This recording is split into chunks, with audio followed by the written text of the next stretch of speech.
বিশ্বনবী একদিন বলছে, ফাতেমা তুমি জান্নাতি বটে, কিন্তু তোমার সাথে একটা কাঠুরের স্ত্রী জান্নাতে যাবে, মনে আছে না? তোমার সাথে জান্নাতে যাবে। আল্লাহ নবীর কন্যা ফাতেমা শুনে বলছে, এটা কেমন মহিলা। রাত্রি কেটে গেল, সকালবেলা বাড়ি থেকে বের হলো, আস্তে আস্তে করে দরজায় চলে গেল কাঠুরের বাসার। কাঠুরের বাসার দরজায় গিয়ে ফাতেমা গিয়ে সালাম দিল। কাঠুরের স্ত্রী ভিতর থেকে জবাব দিচ্ছে, কে? তা আমি ফাতেমা, বিশ্বনবীর কন্যা, হযরত আলীর স্ত্রী, হাসান হোসেনের মা। ভিতর থেকে জবাব দেওয়া হলো, আপনি যতই বিশ্বনবীর কন্যা হন, আপনি যতই হযরত আলীর স্ত্রী হন না কেন, আপনি যতই হাসান হোসেনের মা হন না কেন, আমার স্বামী বাড়িতে নাই, দরজা খোলার পারমিশন নাই। ফাতিমা রাদিয়াল্লাহু তাআলা আনহা বলছে, বোন আমি তো মেয়ে মানুষ, দরজা খুললে সমস্যা কি? আবার ভিতর থেকে জবাব আসলো, আপনি বুঝতে পারেন না কেন? স্বামীর উইদাউট পারমিশনে দরজা খোলা যাবে না। আমি তো বিনা হিসেবে জান্নাতে যেতে চাই, স্বামীর আনুগত্য ছাড়া বিনা হিসেবে জান্নাতে যাওয়া যাবে না। আপনি ফিরে চলে যান, আগামীকাল আসবেন। ফাতেমা আশ্চর্য হলো, এ কি স্বামীর প্রতি তার ভক্তি। ফাতেমা ফিরে চলে আসলো। কোনো রকম রাত কেটে গেল, সকালবেলা আবার চলে গেল কাঠুরিয়ার স্ত্রীর কাছে। দরজায় গিয়ে সালাম দিল। সাথে গেছে হযরতে হাসান রাদিয়াল্লাহু তাআলা আনহু, বয়স 7 বছরের নিচে। হুসাইন রাদিয়াল্লাহু তাআলা বয়স 7 বছরের নিচে।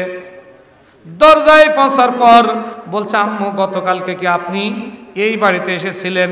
ভিতর থেকে কাঠুরিয়ার স্ত্রী কথা শোনার পর বলছে, বোন দরজা খোলা যাবে না, আমি তো পারমিশন নিয়েছি একজনের জন্য, আর আপনি এসেছেন 2 জন।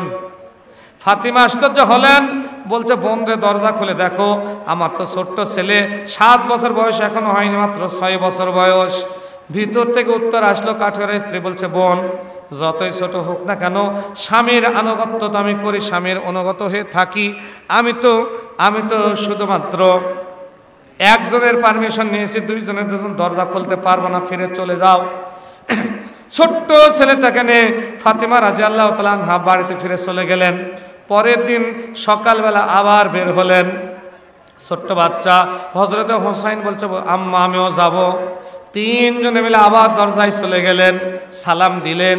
হাসান বলছে, ভাইয়া গতকালকে কি তুমি আম্মুর সাথে এই বাড়িতে এসেছিলে?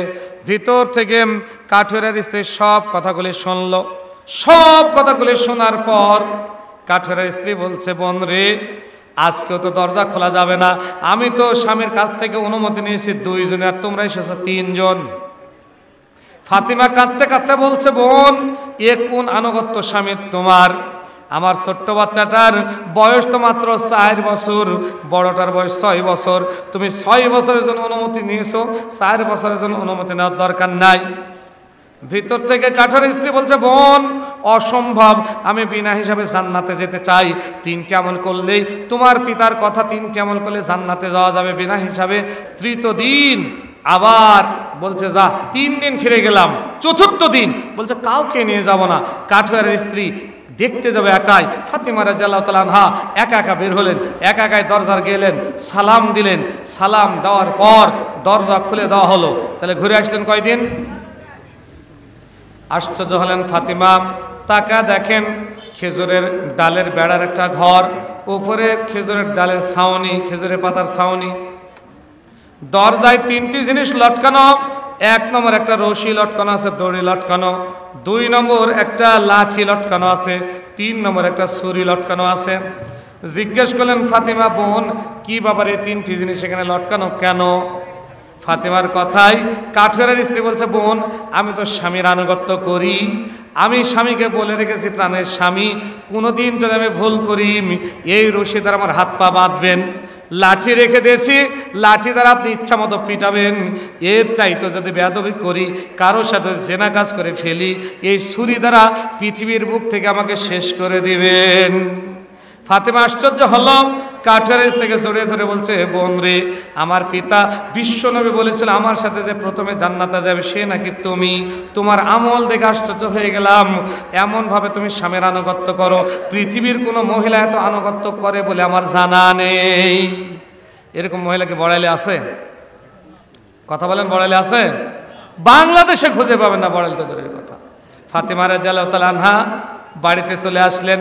হযরতে আলী রাদিয়াল্লাহু তাআলাকে ডেকে ডেকে বলেন, প্রাণের স্বামী আমি আমার ইমানের বৈপ্লবিক পরিবর্তন ঘটিয়েছি। আমি কাঠুরিয়ার স্ত্রীর আমল দেখলাম, আজকে থেকে আমি আপনাকে ক্ষমা করে দিয়ে কাঠুরিয়ার স্ত্রীর মতো করে আপনার সাথে ব্যবহার শুরু করে দিলাম।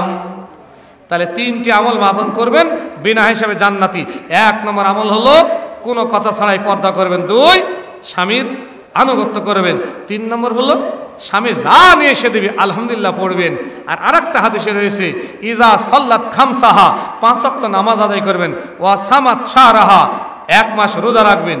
3 ওয়াহসানাত ফারজাহা, পর্দায় থাকবেন। 4 ওয়াতাত বালাহা, স্বামীর আনুগত্য করেন। ফাল তাদখুল মিন আয়ু আবওয়াবুল জান্নাতে 7। বিশ্বনবী বলছেন এই 4টি আমল করলে জান্নাতে যে দরজাতে ইচ্ছা হাসতে হাসতে জান্নাতে চলে যাবে। আল্লাহ বড়ালের মা বোনদেরকে জান্নাত হিসেবে কবুল করে নেন, বলুন আমিন, আল্লাহুম্মা আমিন।